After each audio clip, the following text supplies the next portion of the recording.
குருவே சரணம். அனைவருக்கும் வணக்கம். நான் மகாவிஷ்ணு பேசுகிறேன். மீண்டும் இன்று உங்களை சந்திப்பதில் ரொம்ப சந்தோஷம்.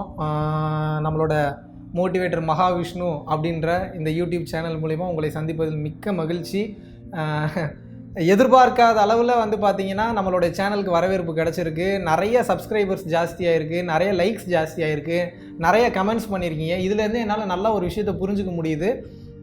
என்னுடைய கருத்துக்கள் கிடையாது, நம்மளுடைய மகான்களோட கருத்துக்களை. மகான்கள்னால் யார்? நம்ம எல்லாமே இங்கே ஒரு சிறு துரும்பு தான்.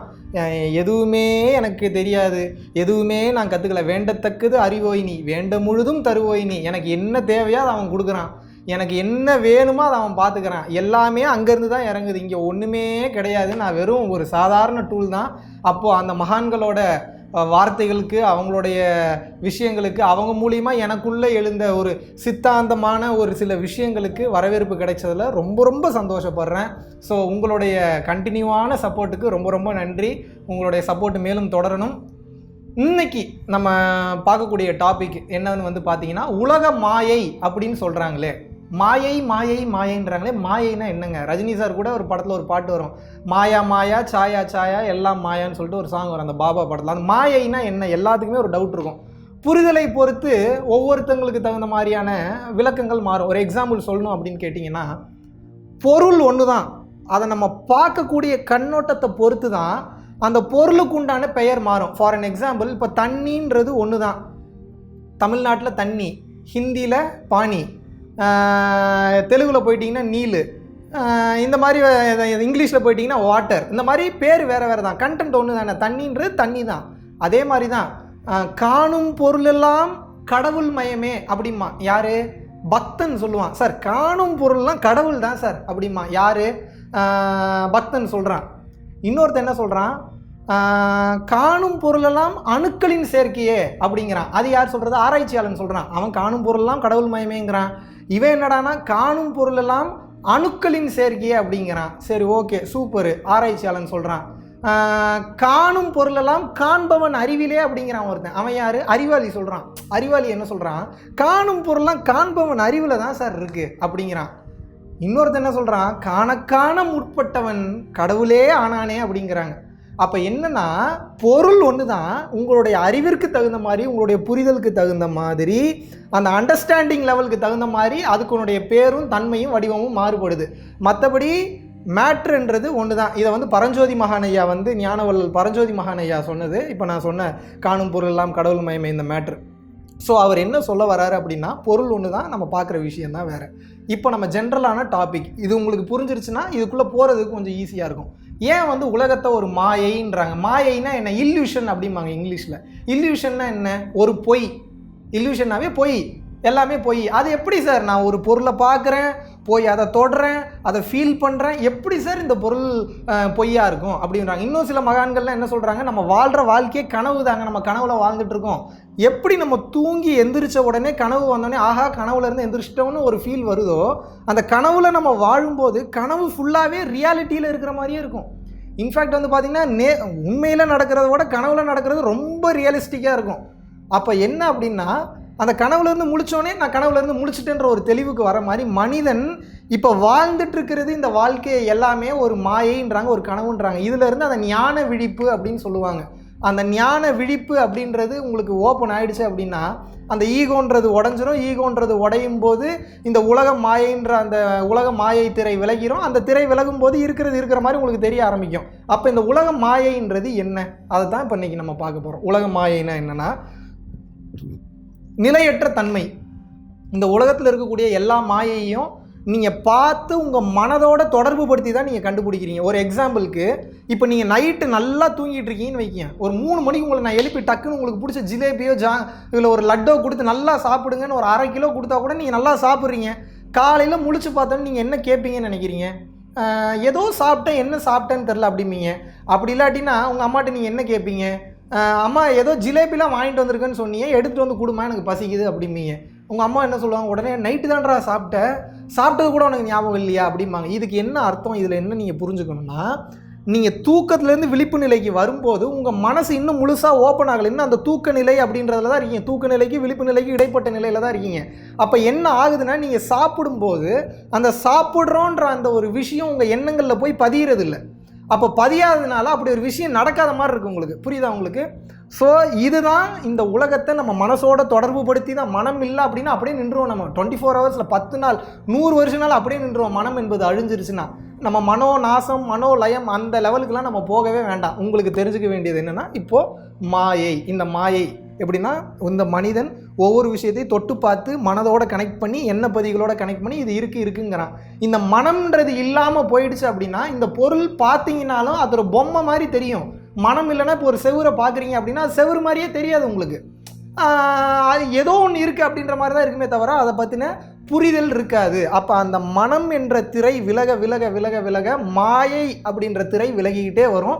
அதனால தான் மனமது செம்மையானால் மந்திரம் ஜெபிக்க வேண்டாம் அப்படின்றாங்க. மனசுக்கு அவ்வளோ பவர் இருக்குது. நம்ம பண்ணக்கூடிய எல்லா ஸ்பிரிச்சுவல் ப்ராக்டிஸாக இருக்கட்டும், மெடிடேஷனாக இருக்கட்டும், எல்லாமே மனதை முதலில் சீர்படுத்துவதற்கு, அடுத்து மனதை கையாளுவதற்கு, மனதை அடக்கி ஆள்வதற்கு, மனதை ராஜாங்கம் செய்வதற்கு, இந்த மாதிரி பல ஸ்டேஜஸ் இருக்குது.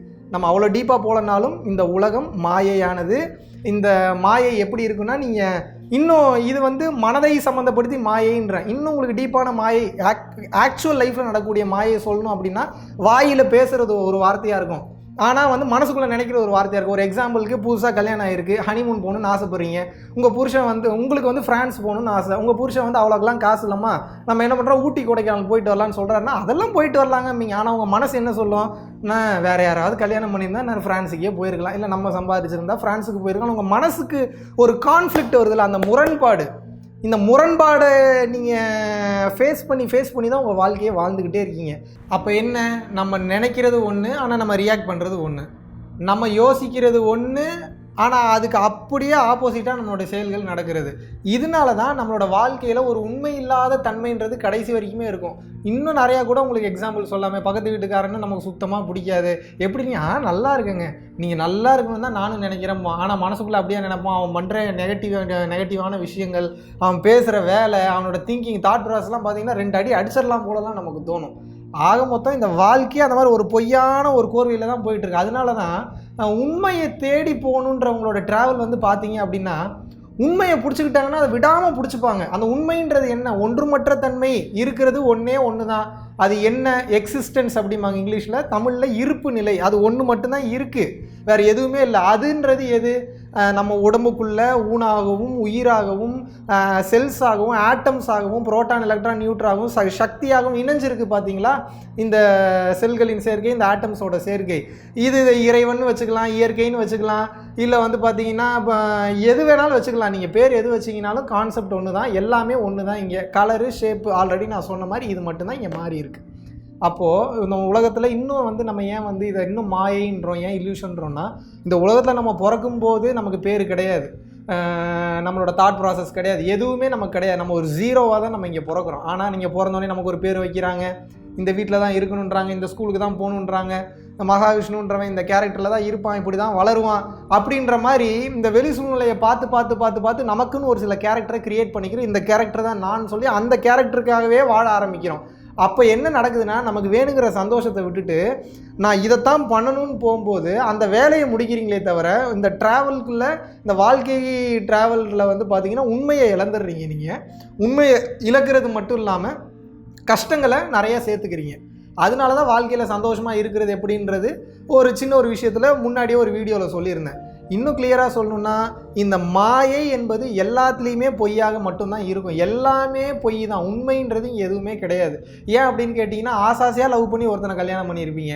ஆனால் பார்த்தீங்க அப்படின்னா பிரச்சனைன்னு வரும்போது கல்யாணத்துக்கு முன்னாடி வேறு மாதிரி ரியாக்ட் பண்ணுவாங்க, கல்யாணத்துக்கு அப்புறம் வேறு மாதிரி கம்ப்ளீட்டாக ரியாக்ட் பண்ணுவாங்க. இதுக்கு என்ன காரணம், இது அவங்க காரணம் நீங்கள் சொல்ல முடியாது. ஏன்னா இங்கே யாருமே பார்த்தீங்கன்னா இன்னும் முழுசாக மெச்சூர் ஆகலை. அவங்கவுங்க மெச்சூரிட்டிக்கு தகுந்த மாதிரி தான் இங்கே ரியாக்ட் பண்ணிகிட்டு இருக்காங்க. அப்போ என்னென்னா, ஆரம்ப கட்டத்திலேருந்து கடைசி கட்டம் வரைக்கும் ஒரு மனிதன் ஒரே மாதிரி இருக்க மாட்டான். கால சூழ்நிலையை பொறுத்து மாறிக்கொண்டே இருப்பான்.